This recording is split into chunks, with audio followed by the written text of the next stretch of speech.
Mr. Speaker. Mr. Speaker.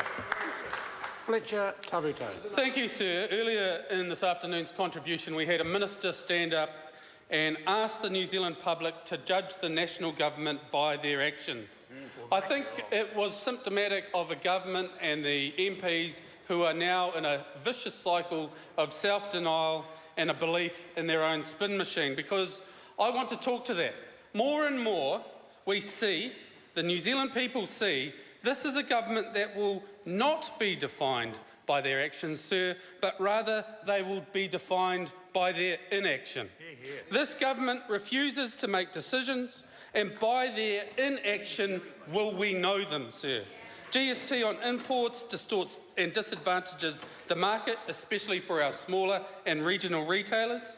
Their lack of action on the Auckland housing market and the subsequent fallout as the bubble grows to encompass towns and cities neighbouring the Auckland crisis, and facilitating an unnatural, an unwelcome and an unnecessary growth in homelessness. Right. Never has a government defined themselves more by their lack of action, sir, on tax evasion, for example. As confidence and respect in our economy and our political system spirals downward, this government spends years refusing to act and to do anything about it. By their inaction will we know them. For years, month after month, Mr. Speaker, New Zealand First has raised the issue and brought it to the government's attention that international corporates were and continue to use New Zealand's economy as a tax haven. Right. Gun runners, drug dealers use New Zealand to hide their money. Nothing happens, sir. This government, more and more throughout their frenetic and copious inaction, do the people of New Zealand know them for who they truly are. Their inaction on the electricity authorities ruling around the latest pricing methodology will shut down business in our region, and our region will lose jobs, sir. There is no way to debate that. That is the truth of the situation.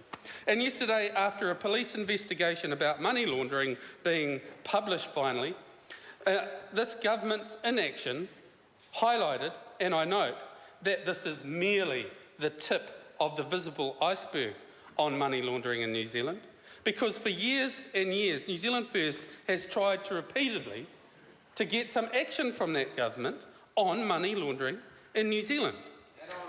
From around the world, people, corporates have been using blatant loopholes in our systems, Mr. Speaker.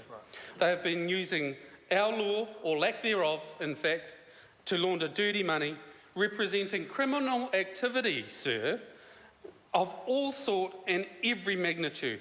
At the beginning of the year, for example, on behalf of New Zealand First and angry New Zealanders, I asked the government what they were doing about money launderers using the New Zealand property market, our homes, to hide and launder funds. And in so doing, hugely inflating prices and distorting New Zealanders, our property market, such that it has so severely hampered our economy. Our economy is teetering on an edge because this government refuses to act and do anything meaningful about the housing bubble. That's right. They are compromising our futures, they are compromising what little economic activity we have, and they are creating a homelessness epidemic and then shutting out the next generation of home ownership. Not only has the New Zealand public and New Zealand First been ignored by that government, we were attacked by the Minister of Revenue, in fact, who called our very rational questions in the House on this issue irrational and a claim without substance. Minister, it was $1 billion problem then, and it is more and more of $1 billion problem now. How substantive do you need the problem to be before you acknowledge it and do something about it? The Prime Minister yesterday admitted he can't and won't do anything substantive about money laundering in New Zealand. He won't do it now because it might correct the housing problem. How's that for an inaction defining a government? Homelessness, intergenerational theft, an economy teetering on the edge, Mr Speaker. This government needs to act. They need to do something now, but I think New Zealanders in the future, sir, will define this government by their inaction and not their actions. Thank you.